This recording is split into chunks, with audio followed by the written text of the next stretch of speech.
Hello everyone, welcome back to my YouTube channel. हम आज इस वीडियो में chapter number 21 class 6 urban development local self government का part second करेंगे। Previous video में हमने पहले दो पार्ट को डिस्कस कर दिया था, जिसमें हमने नगर पंचायत और म्यूनसिपल काउंसिल के बारे में पढ़ा था कि नगर पंचायत किस एरिया में बनाई जाती है, कितनी पॉपुलेशन होगी तब हमारी नगर पंचायत बनेगी या फिर म्यूनसिपल काउंसिल बनेगी, और उनके क्या फंक्शंस हैं और उनको हम कैसे ऑर्गेनाइज करते हैं वो हमने पिछली वीडियो में पढ़ लिया था, समझ लिया था। आज की ये वीडियो हमारी म्यूनसिपल कॉर्पोरेशन के ऊपर फोकस है कि म्यूनसिपल कॉर्पोरेशन कहाँ बनती है, कितनी पॉपुलेशन होनी चाहिए और हमारी इंडिया में टोटल कितनी म्यूनसिपल कॉर्पोरेशन है, और इंडिया में से क्योंकि हम पंजाब में रह रहे हैं तो पंजाब में कितने डिस्ट्रिक्ट है जो कि जिसमें म्यूनसिपल कॉर्पोरेशन पाई जाती है। तो हम म्यूनसिपल कॉर्पोरेशन के बारे में आज हम डिस्कस करेंगे। हमारी पूरी वीडियो इसी पे ही बेस्ड है। तो म्यूनसिपल कॉर्पोरेशन सबसे हाईएस्ट और most powerful local self government का पार्ट होता है। ठीक है, ये मोस्टली बड़े शहरों में बनाई जाती है जहाँ की पॉपुलेशन लाखों में होती है। इंडिया की बात करें तो इंडिया में ये टोटल 75 म्यूनसिपल कॉर्पोरेशन है, और आउट ऑफ 75 जो हमारी 10 म्यूनसिपल कॉर्पोरेशन है वो कहाँ पाई जाती है, पंजाब में। अब पंजाब के कौन कौन से डिस्ट्रिक्ट में पाई जाती है तो आपको यहाँ पे नाम गिवन है, that is in Amritsar, Jalandhar, Patiala, Ludhiana, Bathinda, Moga, Phagwara, Mohali, Hoshiarpur and Pathankot. ठीक है, अब हम इसके मेंबर्स की बात करें कि इसके सदस्य कैसे बनते हैं तो इनकी वोटिंग होती है। ठीक है, वोटिंग के द्वारा ही हम इसके मेंबर्स हम सदस्य करते हैं, और जो शहर है वो हम वार्ड्स में डिवाइड कर देते हैं, और हर एक वार्ड का अपना एक काउंसलर होता है। वो काउंसलर वही होता है जिसकी एज 25 से अबव होती है और वो उस शहर का होना चाहिए, और वोटर भी उसी शहर के होने चाहिए। फॉर एग्जांपल अगर आप लुधियाना में हैं, लुधियाना में म्यूनसिपल कॉर्पोरेशन का चुनाव चल रहा है तो आप लुधियाना के सदस्य होने चाहिए, आप किसी और डिस्ट्रिक्ट के नहीं होने चाहिए। ठीक है, अब नंबर ऑफ काउंसिल भी फिक्स्ड होते हैं अकॉर्डिंग टू पॉपुलेशन। जिस एरिया की जितनी पॉपुलेशन होती है उस एरिया के अकॉर्डिंग हम वहाँ के वार्ड डिसाइड करते हैं और नंबर ऑफ मेंबर्स हम डिसाइड करते हैं। ठीक है, लाइक अदर अर्बन इंस्टीट्यूशन जो मेंबर ऑफ लेजिस्लेटिव असेंबली होती है, जिसमें हम Lok Sabha, Rajya Sabha of the area भी म्यूनसिपल कॉर्पोरेशन के अंदर ही आता है। अब मेंबर ऑफ कॉर्पोरेशन को कौन इलेक्ट मीन्स काउंसलर जो होता है उसको कौन इलेक्ट करता है, डैट इज़ मेयर। ठीक है, और डिप्टी मेयर अपने में से ही उनके जो मेंबर्स है उसको क्या करते हैं, इलेक्ट करते हैं। वो इसके रिगार्डिंग मीटिंग रखते हैं। ठीक है, और हम इसके टेन्योर की बात करें तो इसका टेन्योर 5 साल का होता है कि 5 साल तक वो काउंसलर बन सकता है, मेंबर्स ऑफ कॉर्पोरेशन का सदस्य बन सकता है 5 साल तक। 5 साल के बाद अगेन वोटिंग होते हैं और हमारा न्यू सदस्य इलेक्ट किए जाते हैं। The highest official of corporation की बात करें तो सबसे बड़ा कौन होता है, कमिश्नर होता है। एंड अब जो कमिश्नर है, अब who is an IAS officer बोला हुआ है, वो आईएएस ऑफिसर वो होता है यहाँ पे ही इज़ अपॉइंटेड, जो कि अपॉइंट किया जाता है ऑन द बेसिस ऑफ उसके एक्सपीरियंस और मेयर की रिकमेंडेशन की, कि कई बार मेयर को लगता है कि ये पर्सन इस एरिया के लिए सुटेबल है तो मेयर उसको रिकमेंड कर देता है, और उसका टेन्योर 5 ईयर का होता है। वो जनरल एडवाइज़र के रूप में एक्ट करता है और मैनेज करता है कॉर्पोरेशन के ऊपर। इसके अलावा बहुत सारे अदर ऑफिशियल्स होते हैं जो कि एडमिनिस्ट्रेशन को चलाने में उनका सहयोग करते हैं। ठीक है, और ये सारे जो ऑफिशियल्स होते हैं, जिसमें हमारे हेल्थ ऑफिसर हो सकता है, एजुकेशन ऑफिसर हो सकता है, चीफ इंजीनियर हो सकता है, इसके अलावा भी बहुत सारे होते हैं, वो सारे कमिश्नर के सुपरविज़न के अंदर वो क्या करते हैं, वर्क करते हैं। कमीशन का वर्क ये होता है कि वो देखे जो वर्क है वो अच्छे से, जो पार्टीज़ के सदस्य हैं वो अच्छे से कर रहे हैं कि नहीं कर रहे हैं। अब हम फंक्शंस की बात करें, जो फंक्शन हमारे म्यूनसिपल काउंसिल्स के होते हैं, कॉरपोरेशन के भी सेम होते हैं, ठीक है। बट डिफरेंस यही होता है कि यहाँ पे क्या हो जाता है, थोड़ा वाइड हो जाता है म्यूनसिपल कॉरपोरेशन में। क्यों? क्योंकि यहाँ पे पॉपुलेशन ज़्यादा होती है, ठीक है। वहाँ पॉपुलेशन कम होती है, जिसके अकॉर्डिंग क्या होते हैं, वहाँ पे जो फंक्शन थोड़े लिमिटेड हो जाते हैं, उनका स्कोप थोड़ा लिमिटेड हो जाता है, ठीक है। और इसके फंड्स भी म्यूनसिपल काउंसिल के अकॉर्डिंग ज़्यादा होते हैं, क्योंकि एरिया पे डिपेंड करता है, ठीक है। अगर हम बात करें फंक्शंस की बात करें तो फंक्शन ब्रॉडली दोनों के सेम ही होते हैं। अब हम इनकम की बात करते हैं। फॉर एग्जांपल, अगर म्यूनसिपल कॉरपोरेशन ने कोई काम करना है, उस काम करने के लिए उन्हें फ़ंड चाहिए, उन्हें वो फ़ंड कहाँ से मिलते हैं, अब उसकी बात करते हैं।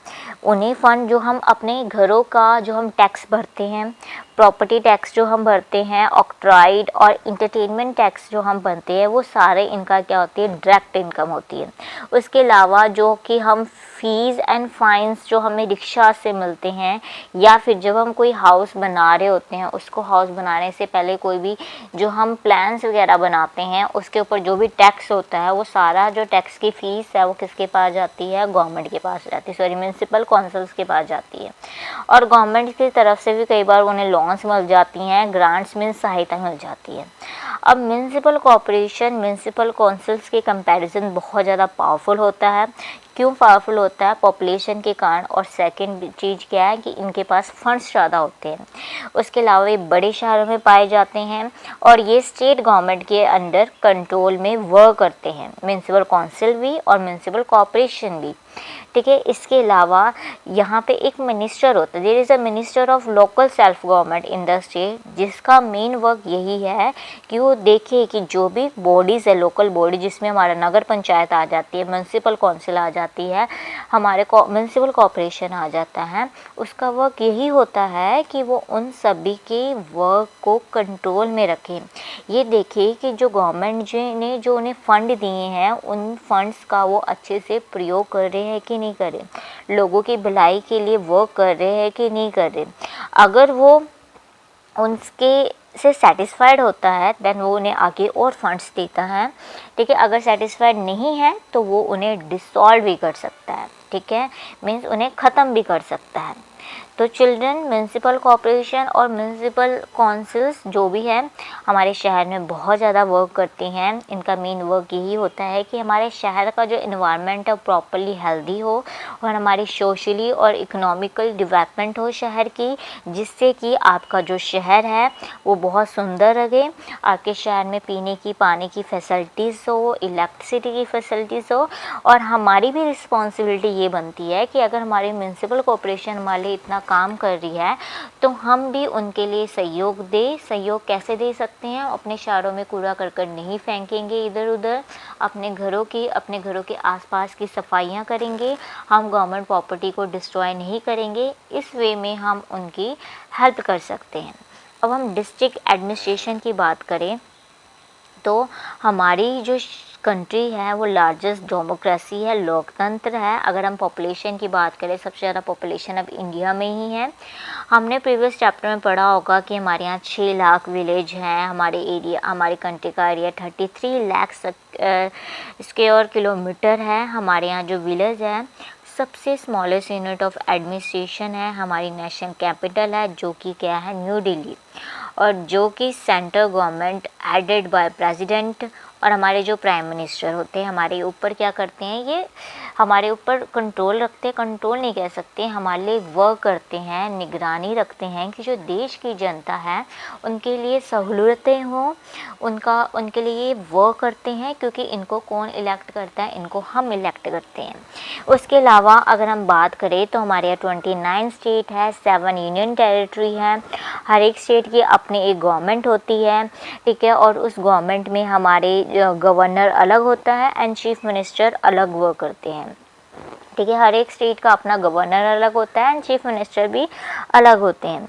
अगर हम यूनियन टेरिटरी की बात करें तो सेंट्रल गवर्नमेंट के अंडर होती हैं, ठीक है। इसके अलावा हमारे जो डिस्ट्रिक्ट्स की बात करें, हमारी जो स्टेट है काफ़ी बड़ा होता है, जिसके कारण हमने उन्हें फर्दर डिस्ट्रिक्ट्स में डिवाइड कर देते हैं।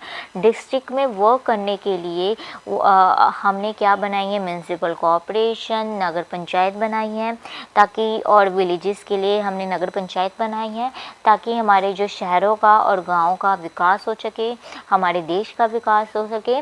ठीक है, ठीक है, ताकि हमारे शहरों का विकास हो सके। अब वो जो स्टेट गवर्नमेंट है, स्टेट गवर्नमेंट के अंदर हमने डिस्ट्रिक्ट एडमिनिस्ट्रेशन की बात कर रहे हैं हम, एडमिनिस्ट्रेटर, और डिस्ट्रिक्ट एडमिनिस्ट्रेटर के नीचे हमारी लोकल बॉडीज़ होती है जो कि रूरल एरिया और अर्बन एरिया में वर्क करती हैं। अगर हम पंजाब की बात करें तो पंजाब में जो टोटल कितने डिस्ट्रिक्ट्स है, यहाँ पे 22 दिए, अब 23 डिस्ट्रिक्ट हो चुके हैं। ठीक है, it is generally said that अगर किसी की प्रोग्रेस देखनी है, अगर किसी कंट्री की प्रोग्रेस देखनी है तो उसका एडमिनिस्ट्रेशन लेवल बहुत ही ज़्यादा अच्छा होना चाहिए। Since the lowest unit of administration हमारा डिस्ट्रिक्ट में होता है, तो it form a important framework of state government, क्योंकि स्टेट तभी वर्क करेगा जब उसके डिस्ट्रिक्ट्स में आप अच्छे से वर्क होगा, डिस्ट्रिक्ट उसके अच्छे से विकसित होंगे। और डिस्ट्रिक्ट्स के जो नीचे है जो लोकल बॉडीज़ होती है, जिसमें रूरल एंड अर्बन एरिया की हम बात कर रहे हैं, वो कैसे चलेगी, हम उसके बारे में वो कैसे चलेगी, उसका कैसा विकास होगा। अगर उनका विकास होगा तभी स्टेट का विकास होगा, स्टेट का विकास होगा तो हमारे कंट्री का विकास होगा। ठीक है, तो district administration functions 3 level. First है हमारा डिस्ट्रिक्ट लेवल, सेकंड है ब्लॉक लेवल जिसे हम तहसील लेवल भी कहते हैं, थर्ड है हमारा सिटी, टाउन या village level. District level functions है जो कि डिस्ट्रिक्ट ऑफिशियल्स के द्वारा परफॉर्म किए जाते हैं in different government department. Official हम अपॉइंट करते हैं। हाईएस्ट ऑफिशियल जो होता है वो हमारा डिप्टी कमिश्नर होता है, जो कि मेन ये वर्क करता है कि जो हमारा जो वर्क है डिस्ट्रिक्ट्स में वो अच्छे से मेंटेन कर सके, जो उसने कॉर्पोरेशन बनाई है वो अच्छे से वर्क कर पाए, उसकी वो सुपरविज़न का वर्क करता है। Officials of all department are district education officers, state transport officer, district public relation officer, district agriculture officer, superintendent of police, DSP. ये सारे जो वर्क है दे वर्क अंडर, ये सारे कमिश्नर डिप्टी कमीशन के अंदर वर्क करते हैं, उसके सुपरविज़न पे वर्क करते हैं। इसके अलावा वो ये भी देखता है जो हमारा कमिश्नर है कि जो हमारे पंचायती राज है या फिर जो भी हमारे अर्बन लोकल गवर्नमेंट है वो अच्छे से वर्क कर रहे हैं कि नहीं कर रहे हैं। अगर उन्हें लगता है कि वो अच्छे से वर्क नहीं कर रहे तो वो उन्हें ख़त्म भी कर सकता है और इसके रिगार्डिंग रिपोर्ट वो स्टेट गवर्नमेंट को दे सकता है। अब डिस्ट्रिक्ट एडमिनिस्ट्रेशन में सीएमओ हम ऊपर अभी उनकी हम फुल फॉर्म पढ़कर आए हैं, डीईओ, ठीक है, हमारा डीपीआरओ, डीएओ, एसएसपी और डिस्ट्रिक्ट जज। अब हम फंक्शंस की बात करें डिस्ट्रिक्ट एडमिनिस्ट्रेशन के, तो फर्स्ट एंड फॉरमोस्ट फंक्शन यही होता है कि उसने लॉ एंड ऑर्डर को मेंटेन करना है। सेकंड फंक्शन क्या है कि मेंटेन करना है कि जितने भी लैंड रिकॉर्ड है और कौन से लैंड से हमें रेवेन्यू कलेक्ट हो रही है, वो रेवेन्यू कितनी कलेक्ट हो रही है, उन सभी का जो रिकॉर्ड है वो डिस्ट्रिक्ट एडमिनिस्ट्रेशन ही करता है। थर्ड फंक्शन ये है कि डेवलपमेंट करना डिस्ट्रिक्ट की, जिसमें हमारे एजुकेशन सेक्टर आ गया, एग्रीकल्चर आ गया, ठीक है, ये सारा जितने भी डेवलपमेंट है ये उसके सुपरविज़न के अंडर होती है। इसके अलावा एमिनिटीज़ प्रोवाइड करना जो कि रिलेटेड टू हेल्थ हो, ट्रांसपोर्ट हो, एजुकेशन हो। इसके अलावा गवर्नमेंट अगर बिल्डिंग है उसकी मेंटेनेंस करना, रोड्स बनाना, ताकि जो वर्क है वो अच्छे से हो पाए। उसके अलावा there is a separate judicial administration जो कि एडमिनिस्ट्रेट जस्टिस करती है हर एक डिस्ट्रिक्ट में। देयर आर सेपरेट कोर्ट होते हैं, ठीक है।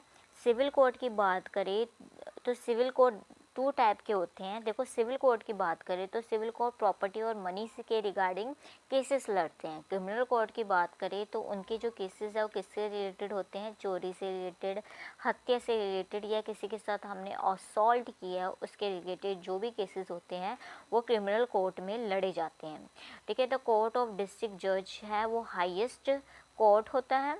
अगर हम बात करें उनकी इट सुपरवाइज वो ये देता है कि जो सिविल एंड जो क्रिमिनल कोर्ट है वो अच्छे से वर्क कर रहे हैं कि नहीं कर रहे, ठीक है।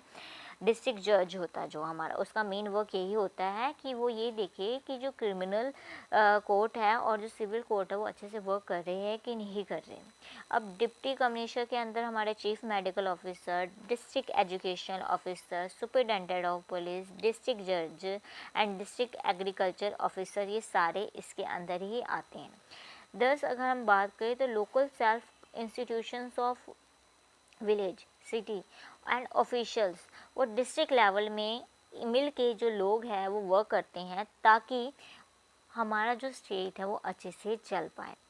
दस they reduce the boundary of country state government, जिससे कि हमारे जो सेंट्रल एंड स्टेट की जो वर्क है वो अच्छे से कर पाएँ। अगर हमारी जो लोकल गवर्नमेंट है वो अच्छे से चल पाए, हमारे जो तहसील लेवल में, ब्लॉक लेवल में, हमारा विलेज लेवल में, ठीक है, अगर हमारा अच्छे से वर्क हो पाएगा तभी हमारा डिस्ट्रिक्ट लेवल में वर्क होगा। अगर डिस्ट्रिक्ट लेवल में हमारा अच्छे से वर्क होगा तभी हमारा स्टेट लेवल में वर्क होगा। अगर हमारा स्टेट अच्छे से मेंटेन होगा तभी हमारा जो कंट्री है वो अच्छे से रह पाएगा। इसलिए हम एज अ रिस्पॉन्सिबल सिटीज़न बन के हमें क्या करनी चाहिए, ऐसे नेता अपने लिए इलेक्ट करने चाहिए जो कि हमारे वेलफेयर के लिए वर्क करें, और हमें एज अ रिस्पॉन्सिबल सिटीज़न बन के अपने देश के लिए कुछ ना कुछ वर्क करते रहना चाहिए।